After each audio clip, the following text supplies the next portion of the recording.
को लेकर अमेरिका और भारत के बीच तकरार बढ़ गई है। एक तरफ अमेरिकी राष्ट्रपति ट्रंप ने भारत से आयातित सामान पर टैक्स 25 से बढ़ाकर 50% कर दिया है, तो वहीं भारत ने ट्रंप के इस फैसले को पूरी तरह अनुचित, अन्यायपूर्ण और असंगत करार दिया। वहीं भारत के प्रधानमंत्री नरेंद्र मोदी ने भी बिना नाम लिए अमेरिका को कड़ा संदेश दिया है। आइए आपको एक रिपोर्ट दिखाते हैं और उसके बाद अपने विशेषज्ञ मेहमान के साथ इस तकरार के कारण को समझने की कोशिश करेंगे।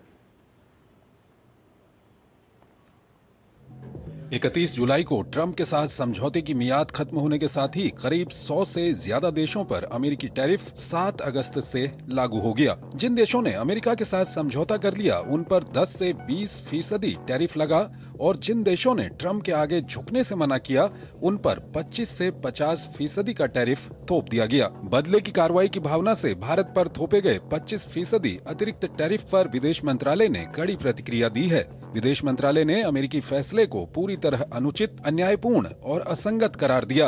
अमेरिकी आदेश को दुर्भाग्यपूर्ण बताते हुए मंत्रालय ने कहा कि दुनिया के कई अन्य देश भी अपने हित में ऐसे ही कदम उठा रहे हैं, लेकिन टारगेट सिर्फ भारत को किया जा रहा है। इस बीच प्रधानमंत्री नरेंद्र मोदी के एक अंतर्राष्ट्रीय सम्मेलन में दिए बयान को वैश्विक मंच पर अमेरिका को एक मजबूत और परोक्ष संदेश के रूप में देखा जा रहा है। भारत अपने किसानों के, पशुपालकों के और मछुआरे भाई बहनों के हितों के साथ कभी भी समझौता नहीं करेगा।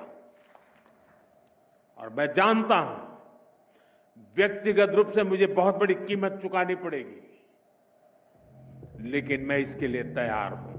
बहरहाल ट्रंप का नया टैरिफ दुनिया भर के देशों के लिए एक बड़ी चुनौती पेश कर रहा है। रूस से तेल खरीदने को लेकर ट्रंप की नाराजगी के बाद अब भारत को कुल 50% का टैरिफ चुकाना होगा। हालांकि 25% का अतिरिक्त टैरिफ 27 अगस्त से लागू होगा। इसी तरह ब्राजील पर भी 50% का टैरिफ है, जबकि कनाडा पर 35% का शुल्क लगाया गया है। अतिरिक्त टैरिफ पर भारत के जवाब के बाद अब ब्राजील ने भी मोर्चा खोल दिया है। ट्रंप के फोन कॉल के प्रस्ताव को ठुकराते हुए राष्ट्रपति लूला ने कहा कि ब्राजील अपने हितों की रक्षा के लिए विश्व व्यापार संगठन सहित हर मंच का इस्तेमाल करेगा। राष्ट्रपति लूला ने इस मामले पर जल्द ही पीएम मोदी से बात करने की बात कही। बहरहाल फ्रांस, जर्मनी जैसे ईयू के देश अमेरिकी समझौते को एक तरफा बताते हुए विरोध जता रहे हैं। जानकारों के मुताबिक अमेरिका ने जिन देशों पर कम टैरिफ लगाया उनके साथ ट्रंप प्रशासन ने अपने फायदे के लिए सौदे का दबाव बनाया। मसलन ईयू को अमेरिका में ऊर्जा